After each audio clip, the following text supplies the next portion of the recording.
আমাদের এক ডাক্তার ভক্ত ছিল বাবা।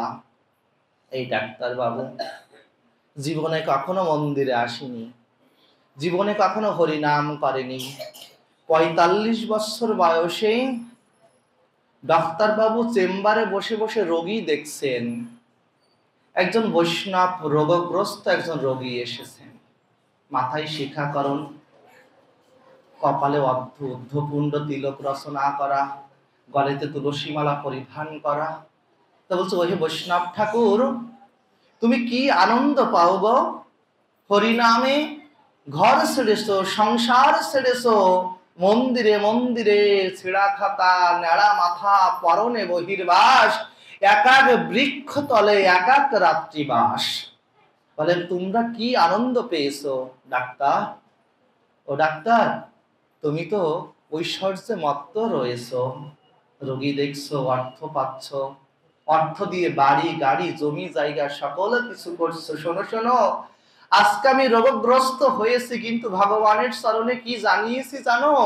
প্রভু, আমার রোগ দাও, আরো রোগ দাও, কিন্তু আমার জিহ্বা দিয়ে, বদন দিয়ে যেন প্রভু তোমার দিব্য হরিনামটি বলতে পারি। জয় নিতাই। হরি বল।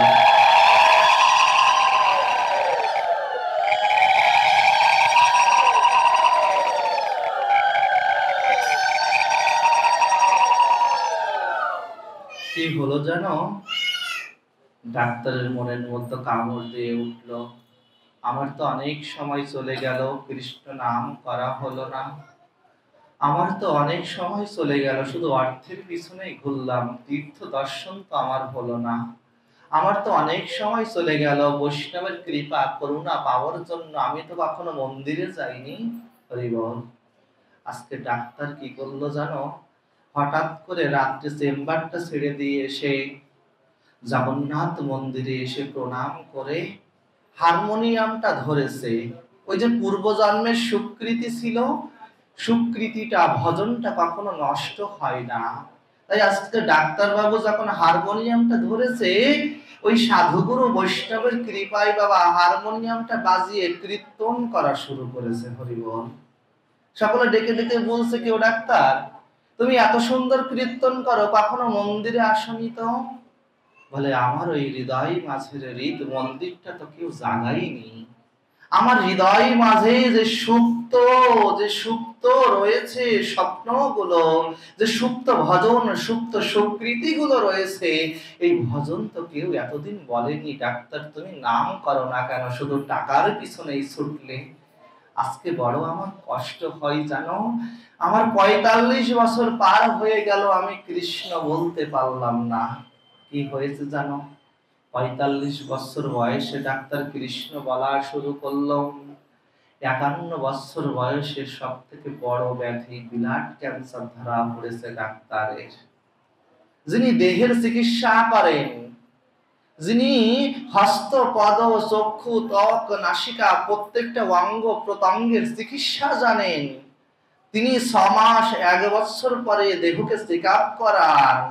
কিন্তু আজকে ৫১ বছর বয়সে যখন ব্লাড ক্যান্সার ধরা পড়েছে, ডাক্তার বাবু ভেলুর গেলেন, সেখান থেকে চেন্নাই পাঠানো হলো, ডক্টরটা ফেরত দিলেন। শেষে এসে বাংলাদেশের একটি হসপিটালে কেমোথেরাপি দিচ্ছে।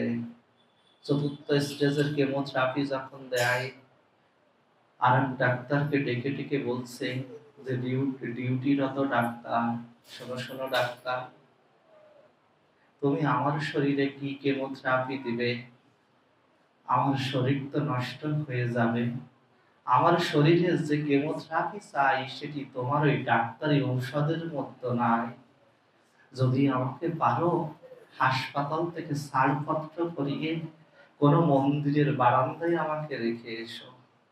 আমি ওই মন্দিরে যত ভক্ত আসবে তাদের চরণ ধরে আমার মস্তকে নিয়ে, আর ভক্ত চরণে প্রণাম করে, আমার জগন্নাথকে দর্শন করে, আমার হৃদয় দিয়ে আর বাকি যে কয়টি দিন বাঁচি, আমি একবার আমার জগন্নাথকে দর্শন করে ভক্ত চরণ ধরা কোড়াতে কোড়াতেই আর হরিনাম করতে করতে আমি বাকি দিন কয়টি পার করে দেব। তুমি কৃপা করে আমাকে এই হাসপাতাল থেকে বড় ভালো হাসপাতালে নিয়ে যাও।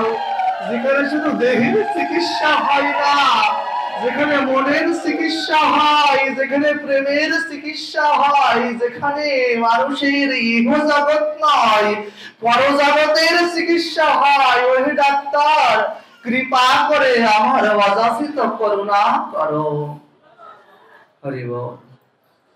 ডাক্তার বাবু ছাড়পত্র করিয়ে দিলেন। দেহের মধ্যে যে মহামারীর বাসা বেঁধেছে তা কোনো ঔষধে সারবার নয় বাবা, তা কোনো ঔষধে সারবার নয়। জগন্নাথ মন্দিরের বারান্দায় নিথর দেহখানা, আজকে সার নেই, হাত পা গুলো সাদা হয়ে গিয়েছে, রক্তের কোষগুলো আজকে আর বাড়ে না। ডাক্তার বাবু শুধু জগন্নাথকে ডেকে ডেকে বলছে, তুমি তো জগতের নাথ, তুমি তো করুণার ঠাকুর, তুমি তো দয়ার ঠাকুর, তুমি পারো না আমাকে একটু কৃপা করে, আমাকে একটু করুণা করে, আমাকে একটু করুণা করে আমাকে একবার খুলে নাও না। আমার যে ভাব ব্যাধিতে ধরেছে, আজকে কেউ আমার পাশে আসে না।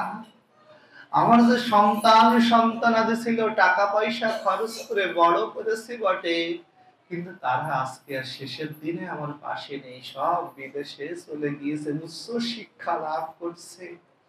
বলে যাবার বেলায় তো আমাদের এমনই হবে, কোথা পুত্র হা পুত্র হা না, কোথা সন্তান, কোথা পুত্র, কোথা স্বামী, কোথা স্ত্রী, কেউ থাকবে না। জমালয় থেকে যমদূতগণ এসে যখন প্রহার করবে, তখন যদি অন্তকালে সমামে বাম শরণাম, যদি সেই অন্তকালে শেষ সময় একেবারে নারায়ণ কৃষ্ণ কৃষ্ণ বলে ডাক দিতে পারো, আমার প্রভু সেদিন পুষ্প রথে করে তোমার মতো ভক্তকে কোলে করে নিয়ে পার করে দেবে। আমার প্রভু কৃপা করবে, করুণা করবে, পুষ্প রথ আসবে, যদি শেষ সময় একেবারে কৃষ্ণ বলো, একবার কৃষ্ণ বলে তুমি যাওয়ার বেলা যাওয়ার ব্যবস্থাটি করতে পারো। তাই তো মহাপ্রভুকেও রায় রামানন্দ বললেন, শোনো প্রভু, মোরমুখী বক্তা তুমি, তুমি হও শ্রোতা, অত্যন্ত সাধনের গূঢ় কথা শোনো মন দিয়া। প্রভুগণ, তুমি আমাকে বলাচ্ছ তাই আমি বলছি। ওই যে গীতা ভগবান বলছে না, সর্বধর্মান পরিত্যাজ্যং মামেকাং শরণাং ব্রজ অহং তং সর্ব পাপেভ্য মোক্ষয়িষ্যামি মা শুচ প্রভু। আহা, ইহা বাচ্য আগে কহ আর, ইহা বাচ্য যদি কেউ সর্বধর্ম পরিত্যাগ করে আমার প্রভুর চরণে আশ্রয় নেয়, প্রভুকে পাওয়ার ইচ্ছা করে, কৃষ্ণকে পাওয়ার ইচ্ছা করে, তাহলেও তার ভজন হবে না। তাহলে ভক্তের ভাবটি কেমন থাকবে? ভক্তের ভাব থাকবে, প্রভু তুমি আসলেও আমি তোমার চরণ ছাড়া হব না, তুমি না আসলেও প্রভু তোমার ওই চরণে আমাকে একটু ঠাঁই দিও, আমার যত দুঃখ দাও দাও প্রভু, আমার অঙ্গে প্রত্যঙ্গ সব নষ্ট করে নাও, কিন্তু আমার জিহ্বা অঙ্গটুকু তুমি ভালো রেখো, কেন জিহ্বা দিয়ে তোমার নাম করা যায়।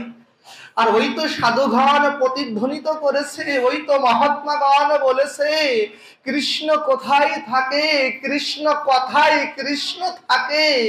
তাই তো প্রভু, যখন তোমার দিব্য নামটি আমি আমার জিহ্বা দ্বারা কৃষ্ণ কৃষ্ণ কৃষ্ণ কৃষ্ণ রাধা রাধা রাধা রাধা বলবো, নিতাই নিতাই নিতাই বলবো, গৌর গৌর গৌর বলবো, তখনই যেন আমার সেই অযাচিত করুণাটি হয়, কৃপাটি হয়, আমি যেন প্রভু তোমার নাম করে তোমার ভজন আনুকূল্যে থাকতে পারি।